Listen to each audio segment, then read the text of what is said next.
akan lanjutkan kuliah utilitas 2 kita. Ada 2 jenis energi yang akan kita bahas di sini. Yang pertama adalah energi gelombang, kemudian nanti yang kedua kita akan membahas tentang energi pasang surut air laut. Baik, dalam pemanfaatan energi ombak ini ada 3 jenis pemanfaatannya, yaitu energi gelombangnya, kemudian energi pasang surutnya, dan energi suhunya ya, perbedaan suhu. Yang pertama di sini tentang energi gelombang. Nah, apa itu energi gelombang? Pemanfaatannya yang dimanfaatkan adalah energi kinetik yang ada pada gelombang laut digunakan untuk menggerakkan turbin ya. Jadi ombak atau gelombang ini naik ke dalam ruang generator. Air yang naik itu akan menekan udara keluar dari ruang generator dan menyebabkan turbin berputar. Nah, ketika air turun, tentu ruang chambernya itu akan kurang atau berkurang tekanannya ya. Nah, sehingga akan ada udara dari luar yang tertarik ke situ. Udara yang tertarik itu melewati ruang generator juga dan akan memutar turbin kembali. Jadi pemanfaatan udara yang bergerak akibat gelombang untuk memutar turbin intinya. Pemanfaatan energi ombak yang kedua adalah pemanfaatan pasang surut.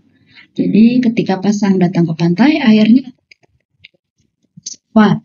Nah, ketika air surut, air yang di reservoir dialirkan kembali. Jadi mirip seperti PLTA biasa ya. Intinya menampung air. Nah, agar bekerja optimal dibutuhkan gelombang pasang yang besar.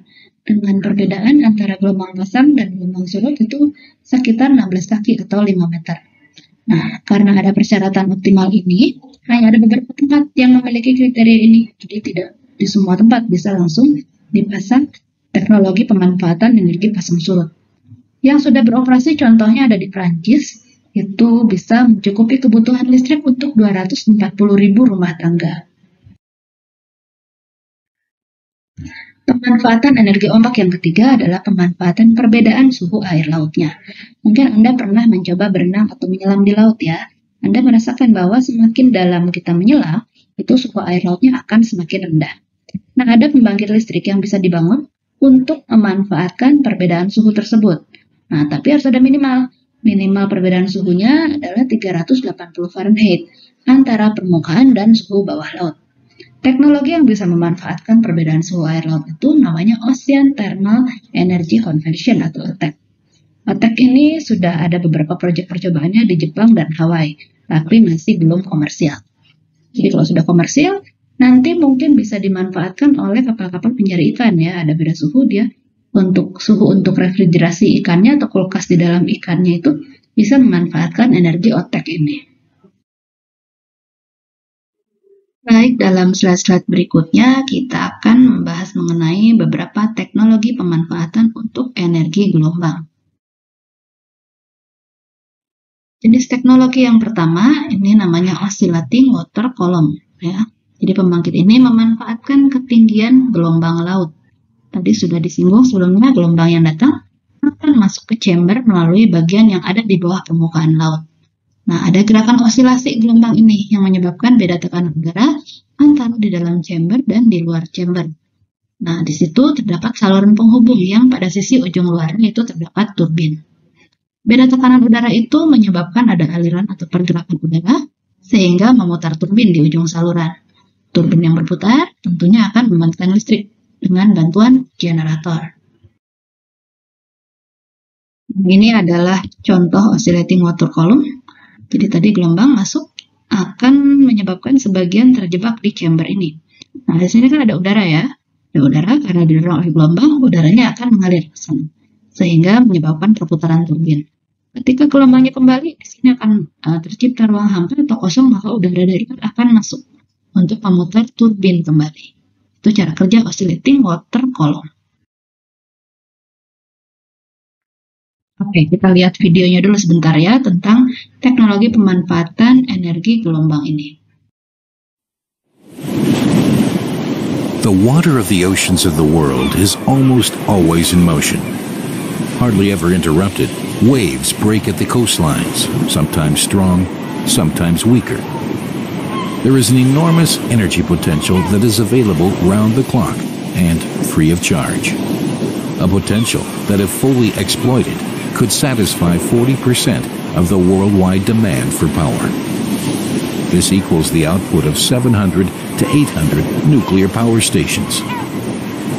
Voith Hydro Wave Gen is developing technologies to convert this inexhaustible energy into electric power without the emission of harmful greenhouse gases. The operating principle of this wave power station is as simple as it is ingenious. An enclosed chamber has an opening beneath sea level, which allows water to flow from the sea to the chamber and back. The water level in the chamber rises and falls with the rhythm of the waves, and air is forced forwards and backwards through the turbine, connected to an upper opening in the chamber.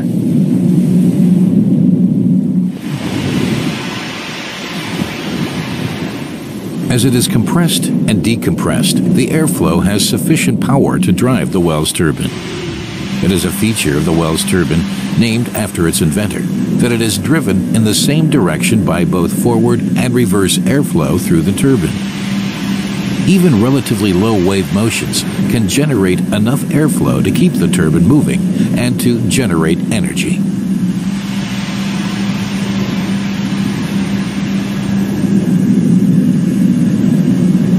This is how easily energy can be generated with a wave power station, day and night, all year round, as long as there are waves. The world's first power station of this kind was put in service as early as November 2000 on the Scottish island of Islay and has been feeding power to the grid ever since. Voith Hydro Wave Gen is convinced of the commercial potential of wave energy.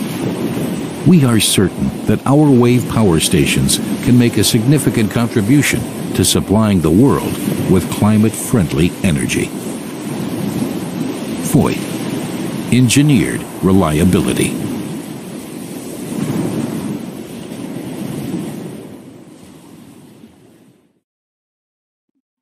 Jenis teknologi pemanfaatan gelombang yang kedua, namanya hinge contour device. Jadi pembangkit ini mirip sebenarnya dengan yang oscillating water pump, tapi dia terdiri atas beberapa pelampung. Ini terhubung satu sama lain dengan sistem sendi, ya, seperti sendi lutut atau siku kita. Nah, sistem sendi ini akan bergerak dan menutup ketika gelombang air laut datang. Pergerakannya akan mendorong tekanan hidrolik untuk memompa oli bertekanan tinggi. Oli itu yang akan masuk ke akumulator dan menggerakkan motor. Motornya akan berputar, mengembalikan perputaran sehingga dapat membangkitkan listrik. Nah, ini bentuk alatnya hinge contour device. Jadi ada pelampung-pelampung seperti ini. Di antaranya ada sendi-sendi. Gerakan air laut akan menyebabkan ada aliran di dalam sendi-sendi ini yang akan mendorong oli yang bertekanan tinggi tadi. Yang ketiga adalah buoyant moor device, ya. Jadi mungkin Anda yang pernah naik perahu ke tengah laut sering melihat yang namanya buoy atau pelampung yang pembatas orang boleh renang sampai situ biasanya. Nah, gaya buoyansinya itu yang akan dimanfaatkan untuk membangkitkan listrik. Nah, ini prinsipnya prinsip hukum Archimedes. Dia punya dua bagian, itu bagian yang diam, statis, dan bagian yang dinamis. Nah, di bagian dinamis ini ada pelampung. Pelampung ini akan bergerak mengikuti pergerakan gelombang apabila mendapat gaya ke atas oleh air. Pelampung ini bentuknya silinder terbuat dari baja dan diisi oleh udara. Perbedaan tekanan yang dihasilkan oleh gelombang akan digunakan untuk menggerakkan pelampungnya naik turun. Gerakan naik turun ini yang digunakan untuk menghasilkan energi. Mirip pompa sepeda, ya, pompa ban sepeda mungkin Anda pernah lihat gerak-gerak seperti itu. Nah, tapi gerakannya ini dibantu oleh gelombang air laut. Kita lihat gambarnya dalam slide selanjutnya. Ini bentuknya, ya. Jadi ada bentuk yang tidak bergeraknya, non-moving, dan ada bagian yang bergeraknya, moving part. Seiring dengan gerakan gelombang, moving partnya ini akan bergerak tadi seperti pompa ban sepeda itu. Gerakannya ini yang membantu atau menghasilkan energi untuk memutar turbin dan menghasilkan listrik. Selanjutnya ada teknologi overtopping device. Ini jadi semacam bendungan di tengah laut, ya. Mirip seperti bendungan. Overtopping device ini reservoir air yang terisi oleh adanya gelombang air laut. Sistem yang digunakan adalah sistem pengkonsentrasian gelombang air laut. Jadi dipusatkan dalam satu alat overtopping device ini. Sistem ini mengandalkan reflektor dan bagian landainya untuk mengkonsentrasikan gelombang air laut. Nah, tadi setelah gelombangnya terkonsentrasi kan ada energi yang dibawa ya. Energi potensial itu akan meningkat karena dipusatkan di situ. Kemudian air yang masuk ke reservoir akan dilewatkan ke saluran. Air inilah yang digunakan untuk gerakan turbin.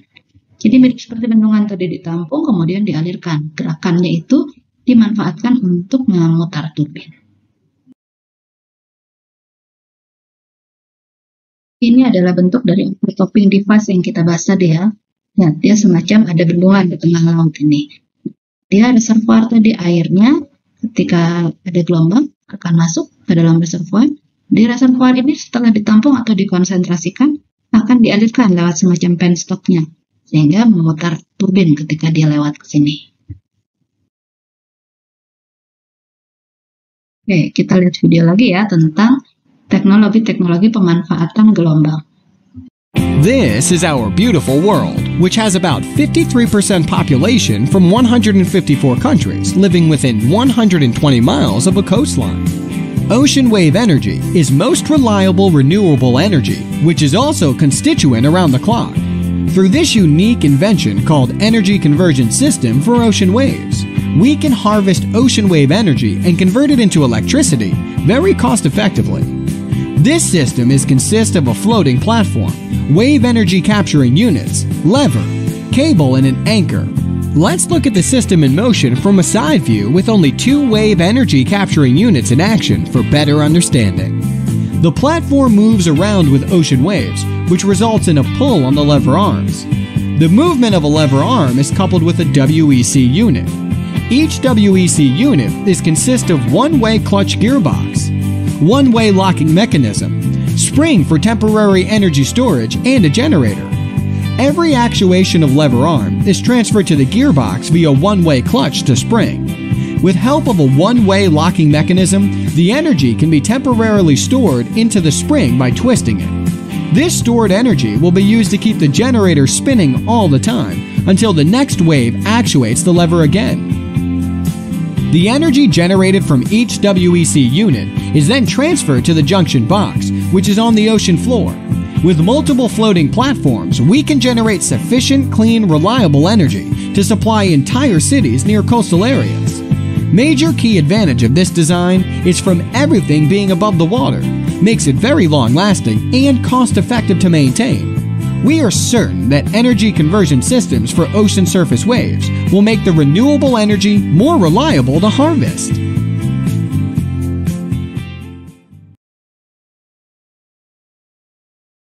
Oke, apa saja yang menjadi keunggulan dari pembangkit listrik energi gelombang ini? Pertama adalah energinya tersedia setiap hari, setiap saat ya, tidak akan pernah habis. Kemudian sistem konversinya juga relatif sederhana dan intensitas energinya besar karena gelombang itu kekuatannya tinggi.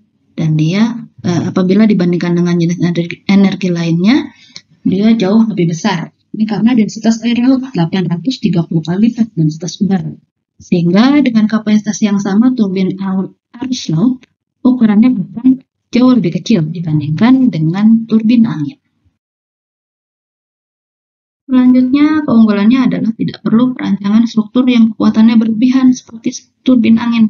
Tadi dia kan dibiarkan mengambang di tengah laut. Kemudian tidak harus punya penyangga yang kuat seperti turbin angin ya. Selanjutnya tidak ada polusi udara, emisi CO2, polusi visual ya tidak terlihat ya karena di tengah laut, polusi suara juga tidak ada. Tadi kita sudah lihat keunggulan untuk pembangkit listrik energi gelombang ini. Kelemahannya apa saja? Yang pertama ini teknologinya teknologi tinggi ya, perlu alat khusus, jadi tenaga ahli sangat diperlukan. Tidak semua orang dengan mudahnya bisa mempelajari mengoperasikan teknologi ini. Kemudian outputnya itu mengikuti grafik sinusoidal sesuai dengan respon pasang surut akibat interaksi bumi, bulan, dan matahari. Jadi meskipun tersedia setiap saat, tapi tetap kekuatannya kita tidak bisa pasti 10 mega terus. Ini sangat tergantung pada tadi gerakan interaksi bumi, bulan, dan matahari. Selanjutnya kekuatan gelombang itu bervariasi di berbagai belahan dunia. Jadi tidak semua daerah itu cocok untuk dimanfaatkan energi gelombangnya dan bisa bernilai ekonomis. Kelemahan selanjutnya ada di biaya instalasi dan pemeliharaan yang cukup besar. Juga harus dibangun sangat kuat agar dapat menahan kondisi cuaca yang sangat buruk. Selanjutnya ada tantangan teknis tersendiri untuk para insinyur dalam mendesain sistem turbinnya, sistem roda gigi, dan sistem generator yang dapat bekerja non-stop selama sekitar 5 tahun ya, jadi supaya minimum maintenance-nya. Oke, kita lihat video lagi tentang pemanfaatan energi gelombang ini. Hi, this is Alex from Minute Earth. The ocean is covered with literal waves of energy, and if we could convert this energy into electricity, we could power all of humanity's electrical needs. But for now, that's just a dream. That's because we haven't yet figured out an efficient way to use waves to spin turbines. And spinning a turbine is the best way we know of to convert the mechanical energy of a moving substance into electrical energy. Aside from solar panels, pretty much all our electricity comes from spinning turbines. Wind turbines and water turbines are the most obvious, but even our coal, gas, and nuclear power plants use turbines. The fuel is just there to heat water into steam that can flow and spin a turbine. A wave, on the other hand, is not the flow of a substance as a whole. Instead, it's just the local oscillating motion of small regions of the substance. It's like how at a stadium, when the crowd does the wave moves through the crowd, but the people don't move sideways, just up and down.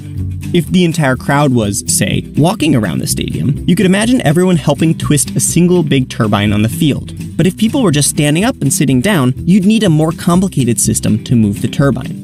So, back in the ocean, most attempts at harnessing wave energy try to turn waves into something else that can spin a turbine. We've made caverns in which waves rise and fall, pressurizing air that flows past a turbine. We've made big floating pipes whose joints flex in the waves, driving pumps that pressurize fluid that can spin a turbine.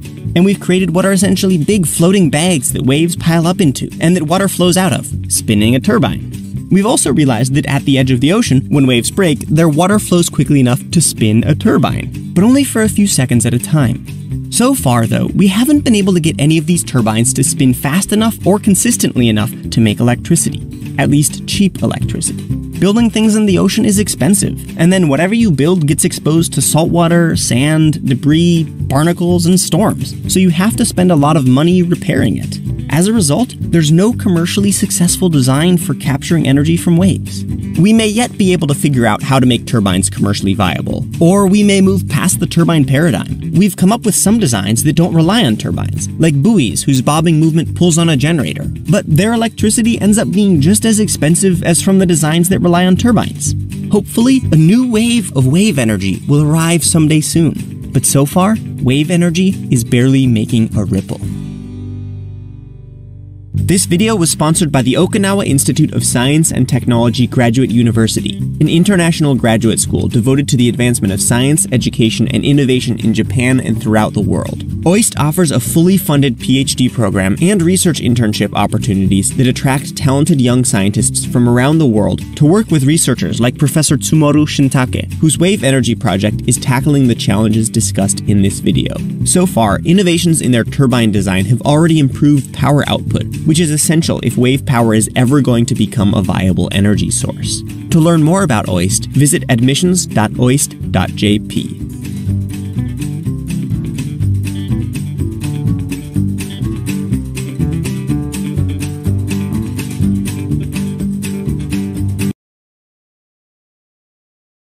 Baik, tadi kita sudah membahas tentang energi gelombang. Sekarang kita masuk ke topik tentang teknologi pemanfaatan energi pasang surut. Tidak semua pasang surut bisa dimanfaatkan energinya.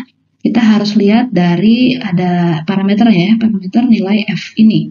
0 sampai 25 sampai 0,25, 0,25 sampai 1,5, 1,5 sampai 3 dan lebih dari 3. Nah, ketika 0 sampai 0,25 berarti jenisnya harian ganda, 2 kali pasang sehari dengan tinggi yang relatif sama. Kategori kedua ini yang campuran ganda, jadi ada 2 kali pasang sehari, tapi tinggi pasang surutnya ini akan berbeda, intervalnya juga beda, ada yang berapa menit, ada yang berapa jam, pokoknya seperti itu. Kemudian yang ketiga ada campuran tunggal, 1 kali atau 2 kali pasang sehari, intervalnya juga beda. Nah, yang terakhir ini adalah yang tunggal, hanya 1 kali pasang sehari, namun pada musim tertentu bisa terjadi 2 kali pasang sehari. Oke, kita lihat video terakhir ya terkait teknologi pemanfaatan pasang surut air laut. Tidal power. Tidal power is a form of hydropower that converts the energy from the natural rise and fall of the tides into electricity. Tides are caused by the combined effects of gravitational forces exerted by the moon, the sun, and the rotation of the earth. Tidal plants can only be installed along coastlines. Coastlines often experience 2 high tides and 2 low tides on a daily basis. The difference in water levels must be at least 5 meters high to produce electricity. Tidal electricity can be created from several technologies, the main ones being tidal barrages, tidal fences, and tidal turbines. Tidal barrages are the most efficient tidal energy sources. A tidal barrage is a dam that utilizes the potential energy generated by the change in height between high and low tides. This energy turns a turbine or compresses air, which in turn creates electricity. Tidal fences are turbines that operate like giant turnstiles, whereas tidal turbines are similar to wind turbines, only underwater. In both cases, electricity is generated when the mechanical energy of tidal currents turns turbines connected to a generator. The generator produces electricity.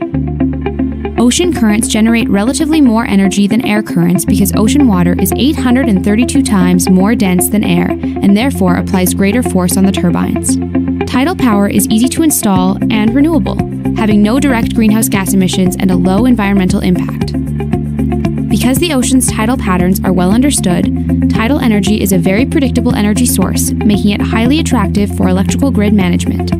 This sets it apart from other renewables that can be more unpredictable. However, adoption of tidal technologies has been slow, and so far the amount of power generated using tidal power plants is very small. This is due largely to the very specific site requirements necessary to produce tidal electricity. Additionally, tide cycles do not always match the daily consumption patterns of electricity and therefore do not provide sufficient capacity to satisfy demand. That's tidal power.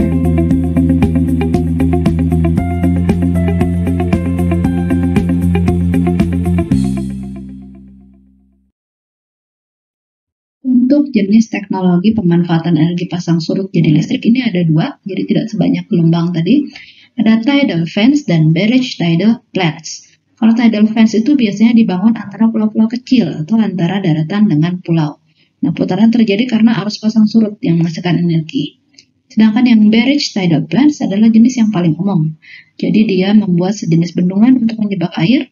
Ketika tingginya sudah sesuai, baru kemudian dilepas. Nah, supaya bisa mengalir melalui turbin dan menggerakkan generator listrik. Oke, materi kita tentang energi gelombang dan pasang surut sudah selesai. Silakan dicek kembali atau diulang kembali dari awal, supaya Anda paham bagaimana atau apa saja teknologi-teknologi yang dapat digunakan untuk memanfaatkan energi gelombang dan pasang surut, khususnya untuk pembangkitan listrik. Terima kasih. Assalamualaikum warahmatullahi wabarakatuh.